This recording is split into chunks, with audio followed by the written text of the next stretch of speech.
આજે sweet corn ઉત્તપમની recipe બતાવીશ। એના માટે મેં અહીંયા 2 કપ ભરીને મકાઈના દાણા લીધા છે। આ મકાઈના દાણા ફ્રોઝર છે। જો તમારી પાસે ફ્રેશ મકાઈ હોય ને તો એને છીણી કાઢવાની। તો હવે આ મકાઈના દાણાને હું ચોપરમાં ચોપ કરી દઈશ। અધકચરા કરવાના છે। કરી લીધા છે ચોપરમાં ચોપ। જો તમારી પાસે ચોપર ના હોય ને તો મિક્સરમાં પણ તમારે અધકચરા તમે કરી શકો છો। હવે આપણે આની અંદર અડધો કપ જેટલી સોજી એડ કરીશું,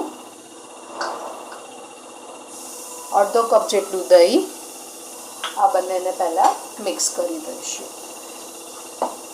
દહીં બહુ ખાટું નહીં લેવાનું, સરખું મોડું હોય ને એ રીતનું લેવાનું। આ નાની નાની ભૂખ માટે આપણે બનાવી શકીએ છીએ। બાળકોના લંચ બોક્સમાં પણ તમે આપી શકો છો, સવારના બ્રેકફાસ્ટમાં પણ તમે બનાવી શકો છો, કે સાંજે પણ તમારે બનાવો તો પણ તમે બનાવી શકો છો। હવે આમાં અડધો કપ જેટલું હું ચણાનો લોટ એડ કરું છું। થોડુંક પાણી નાખીને એનું બેટર બનાવી દઈશું।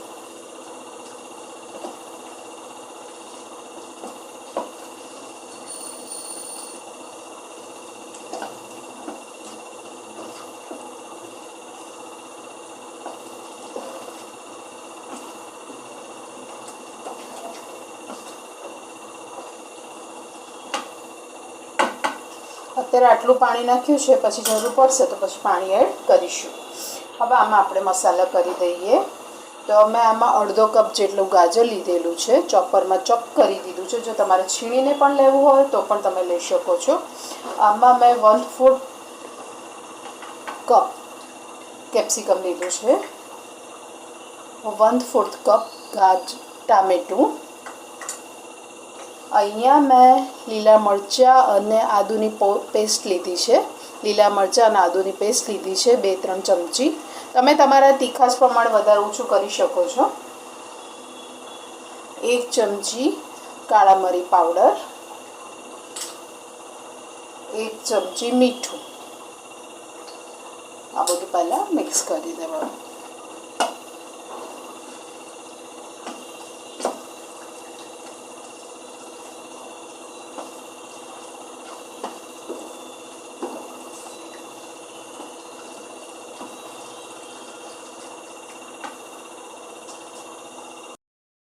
वन फोर्थ कप હું આમાં કોથમીર પણ એડ કરું છું।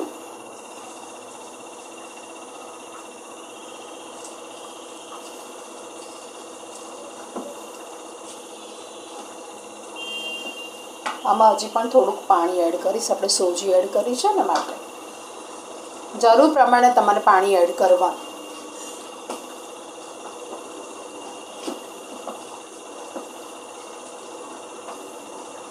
પછી શાકભાજીમાંથી પણ પાણી છૂટશે ને, પછી વધારે પડતું પાણી એડ કરીશું ને તો પછી ઉત્તપમ ઉતરશે નહીં, ઢીલું થઈ જશે બહુ જ। બસ આટલી થિકનેસ એનું હોવું જોઈએ।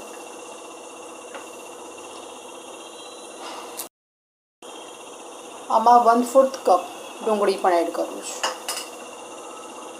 જો તમે ડુંગળી ના ખાતા હોય તો તમારે સ્કીપ કરી દેવાનું।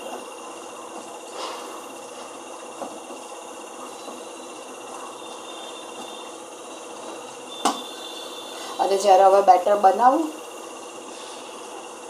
બેટર થઈ ગયું છે। જ્યારે તમારે પુલ્લા બનાવવાના હોય ને ત્યારે જ ઈનો એડ કરવાનો, ત્યાં સુધી નહીં। તો હવે હું આની અંદર અડધી ચમચી જેટલું ઈનો એડ કરું છું। અમે એક્ટિવેટ કરવા માટે થોડું પાણી।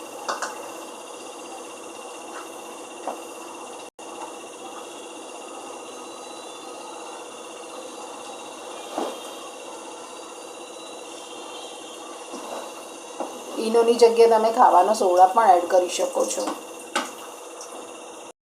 હવે મેં એક પેન લીધી છે, ગેસ ચાલુ કરી દીધો છે। આમાં હું 1 ચમચી જેટલું પહેલાં તેલ દઈશ। તમારે ઘી લેવું હોય તો પણ તમે લઈ શકો છો।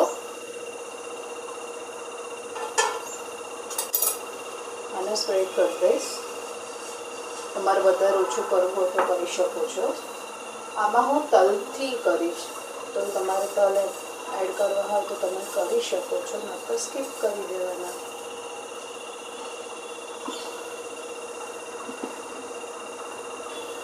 1 ચમચા જેટલું બેટર લઈશું, 1 થી 1.5 ચમચા જેટલું, અને આને પાથરી દેવાનું.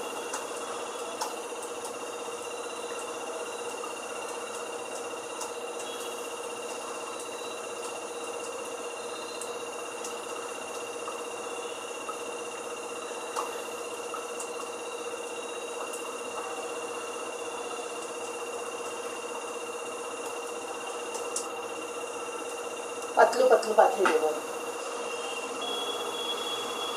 તમારે જાડા બનાવવા તો જાડા પણ બનાવી શકો છો, પતલા હોય ને તો સારા લાગે.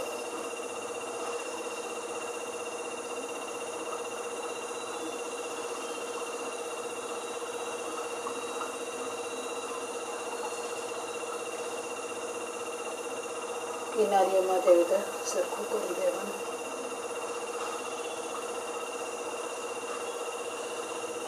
હવે આને ઢાંકીને થવા દઈશું.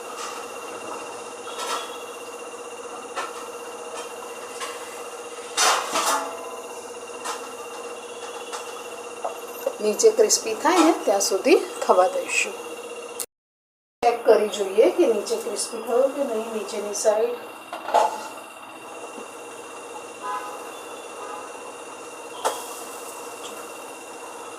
તો થોડુંક પાછું તેલ એડ કરી દઈશું અને આને પણ ક્રિસ્પી થવા દઈશું. નીચે પણ